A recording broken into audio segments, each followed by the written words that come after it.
Hey, what's up guys? It's Jonathan here. So recently in the stock market, we've seen a pretty big rotation out of risk-on plays into less risky assets. For those of us invested in growth stocks and cryptocurrency, we are eagerly waiting for the day that this rotation starts to revert back. And I think that there's a couple major catalysts that will play a role in this rotation back. So in this video, we're going to go over what's causing the current rotation we're seeing in the market, and some of the factors that are leading to that rotation. And then we'll talk about a couple things that may cause rotation back into more riskier assets to happen, and what my investing plan is in the meantime. So if any of that interests you, stick around and let's get right into it. So recently we've seen a rotation out of more risky assets, things like cryptocurrency and growth stocks, and more specifically unprofitable growth stocks. And we've seen some of this money move into less risky assets like value stocks. This rotation is mostly driven by one thing, which is the fear that the Fed will start to tighten the money supply. And anytime the money supply gets tighter, it ends up raising the cost of money. That leads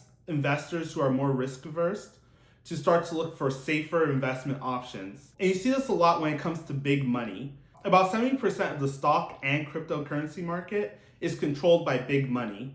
And a lot of times with a lot of these big money institutions, their goal isn't necessarily so much to outperform the market, but more to make sure that they don't lose their clients' money. And this is pretty evident in some of the events that we saw last week. And on Wednesday, we saw the ever-famous Cathie Wood's ARK Invest flagship ETF, ARK-K, suffer about $350 million worth of outflows in one day alone, which is the biggest outflow that we've seen from this ETF in almost a year. Ever since ARK-K's peak in early 2021, the fund has lost about $15 billion worth of value, and only 1.1 billion of that 15 were from outflows. And for those of you who don't know, the ARK-K ETF is strongly concentrated into growth companies. So that's why we're seeing this kind of movement. So on Wednesday, we also got CPI data for the year 2021. And we got a reading of about 7.1% for the year, which is the highest CPI reading we've gotten in 40 years. And this high inflation reading was mostly driven by energy, food, and shelter costs. But even though we did have a high reading, it was along the lines of the market's overall expectations for CPI. With that, the market was also expecting the Fed to come in this year and raise rates 3 times. This reading has almost guaranteed that the Fed will raise interest rates throughout the year. Many of the Fed's presidents, and even the Fed chair Jerome Powell,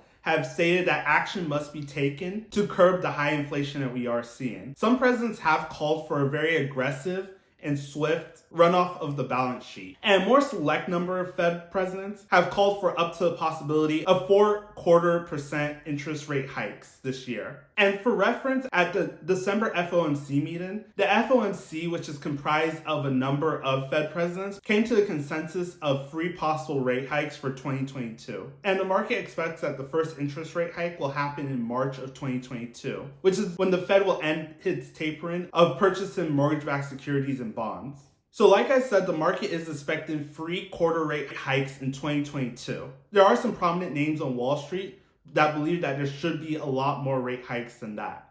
Jamie Dimon, the CEO of JP Morgan Chase, will need to do 0.25% hikes in 2022 alone. Given that the Fed has said that inflation is transitory in the past, even though it really wasn't, there is a good possibility we may see more than 3 rate hikes this year alone. Another thing that I'm seeing in the market is that there's a lot of highly shorted companies out there in the market. So this is a list of some of the most shorted stocks on the market right now. And some of these companies you may have never heard about, but there are some companies on here that are pretty prominent. For example, there's companies like Blink Charging, 40% short. There's Beyond Meat here, that's about 36% short. There's Lemonade, and that is about 35% short. We have companies like The Tattooed Chef, which a lot of people on YouTube are very bullish about. That company is shorted about 32%. There's a lot of high short interest out there in the marketplace. And I also wasn't able to find data on this. So if you know somewhere where I could find data on this, let me know in the comment section down below. But I believe that there probably is a good amount of bond shorting going on in the market. And this is mostly because typically when bond prices fall, bond yields rise. And given that the Federal Reserve is planning on hiking interest rates this year, I believe that those interest rate hikes will cause bond prices to fall. And I'm pretty sure that the entire market is probably on the same page as me when it comes to that. So I imagine that there is a lot of bond shorting going on out there. So you're probably thinking, okay, how does this relate to us seeing a reversal of the rotation that we've seen over the past couple of months? Well, here it is. So I think that there's two major catalysts that are going to cause a rotation back towards more risky assets like growth stocks and cryptocurrency. And the first one of those is the supply chain crisis. So the market doesn't really expect for the supply chain crisis to clear up until somewhere around early to mid 2023. But if we see the supply chain issues start to free up a lot sooner than that, it will probably cause inflation to deflect downward, which will definitely help more riskier assets. But if we do end up seeing the Build Back Better Act get passed, that may actually make the supply chain crisis worse. And the reason why is because of the second thing that I think you should really look at. And I think that this is way more important, which is the slowdown of the growth of inflation. So if we take a look at the CPI chart, what I really want to focus on is the December of 2020, January 2021 part of this graph. And look at the trend line of this portion of the graph here. We're kind of moving in a trend like this. What you notice is that February 2021, there's an inflection point in this graph and the inflation curve actually steepens. Now keep that in mind as we go through this. So let's say we want to calculate year over year inflation. So the way we would calculate it is that we would get the CPI reading from 2022 and divide it by the CPI reading of 2021, and that will give us our change in inflation. So let's think about it like this. So if we have the CPI reading from 2021, whatever month that may be, and that is moving in the upwards direction, then that means that if we want inflation to move up, we would need the 2022 number not only to move up, but we need to move up exponentially. And this makes sense because if the 2021 number increases by 1 and the 2022 number increases by 1, we would virtually end up with about the same inflation numbers. But if we want inflation to grow, then this 2022 reading will have to be exponentially more.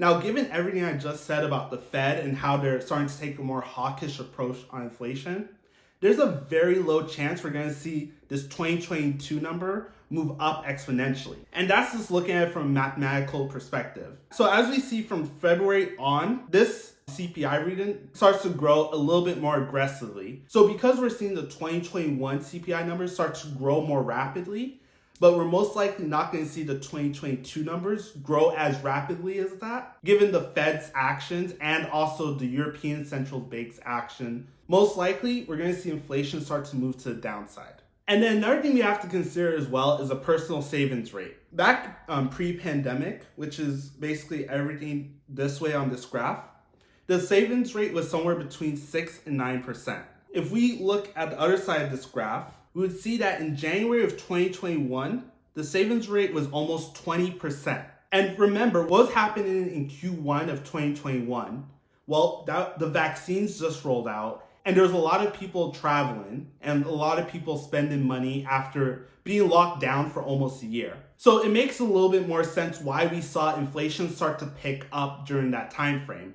But you're probably thinking, well, don't people still have money? Not necessarily. So if we look at the personal savings rate down here, we are back at 7%, which was the pre-pandemic average in 2019. So people are starting to run out of money. The Fed is starting to become more aggressive on tapering inflation. And the market is starting to believe that the Fed will start to contract the money supply. So currently what I'm doing is I'm waiting for my favorite stocks to hit a bottom. And once I see it bounce off the bottom, I'll start to buy into it more aggressively. But in the long term, I do believe in my investing strategy. And I'm definitely going to play the long game with this one. If this video provided you value, please consider hitting the like and subscribe button. It's highly appreciated and greatly helps out the channel. I check my analytics and about 85% of you guys are not subscribed to the channel. So if you're watching this video and you made it this far, you'll probably like my other videos. Hit that subscribe button. So let me know in the comment section down below what you guys think about this market. I'd love to hear from you guys. Also, check out all my social medias. I try to post there every day. And recently I've been posting a lot of shorts on TikTok and Instagram. So if you're interested, check it out. And that's all I got for you guys today. So thank you so much for tuning in. I'll see you in the next video.